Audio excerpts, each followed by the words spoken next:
Welcome. In this video we're going to look how Windchill manages SolidWorks components that have been generated using the SolidWorks Toolbox. Now Windchill supports the SolidWorks Toolbox and it automatically manages and recognizes components that have been generated from the SolidWorks Toolbox. So there's automatic recognition of Toolbox generated parts. And Windchill uses dedicated icons for those parts so you can recognize those within the Windchill UI. We manage those in a dedicated location in the Windchill database, and in my example I have a library set up to manage Toolbox generated parts. Now the Toolbox in SolidWorks is integrated with the generic Windchill capabilities. This means that we can have configurable part number rules if we want to, but also things like configurable lifecycle schema or any other Windchill capability that applies to the generation of parts and CAD data. In the demonstration we're going to look at the library where the Toolbox components are stored. We're going to look at how we can create existing Toolbox components and add those to an assembly, and how we also can create new Toolbox components and add those to an assembly. Now let's have a look at Windchill.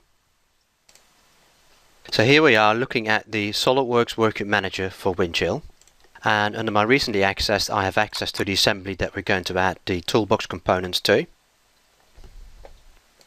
And from the actions I can open this straight in my SolidWorks session. So Windchill has opened up the assembly in SolidWorks, and Windchill has automatically added all the required dependents to my Windchill workspace.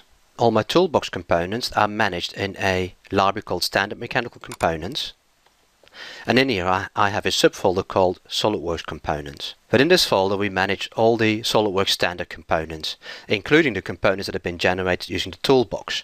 And I can distinguish between a normal standard component with this icon up here and a Toolbox generated part by this icon up here. Now let's go back to my assembly, and in SolidWorks I'm going to add some Toolbox generated parts. Now the Toolbox is accessible from the design library up here, where I've got access to the Toolbox and I can navigate through the various libraries that I have linked into my Toolbox application. So for instance we can look at bolts, and we have some structural bolts. Now first I'm going to add an existing bolt into the system. So these components up here, these are M16 holes, and I can add these to my assembly. And when I select the OK button, it automatically adds these components to my workspace. I can create more of these. So let's say I want 3 of these. And if I now look at my workspace, then now we can see in the workspace that Windchill has automatically added this standard component, which currently is in a state of release because it's an existing standard component. In the next stage, I'm going to add a new component that doesn't exist in my library yet. We can choose the same type, and I'm going to add it to this particular hole up here. But in this case I'm going to create an M20 bolt. Now the M20 bolt doesn't exist in Windchill yet. And in the background SolidWorks saves the new file and it uploads it to the Windchill server and it checks it into my Windchill database.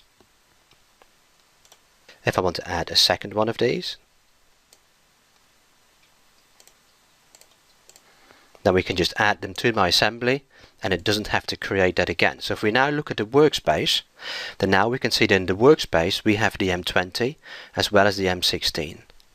If we navigate to the library where we store these components, then in the library we can now see that Windchill has generated the M20, which is currently in a state of in-works. I still have to approve this part for final release. Now to save my changes, I want to make a change to the assembly. Before I can do that, at the moment the assembly is released, so I can't make any changes to it.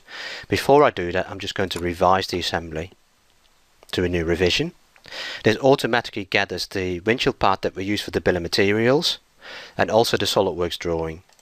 Now that the assembly has been revised, it is in work and we can save our changes from SolidWorks. Now to commit our changes, we check in the assembly into the Windchill database. Let's have a quick look at the bill of materials that Windchill manages for this structure. And up here we can see the Toolbox components added to the assembly.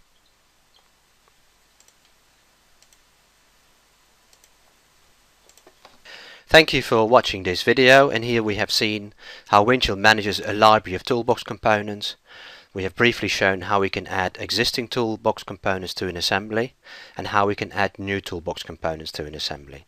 Thank you.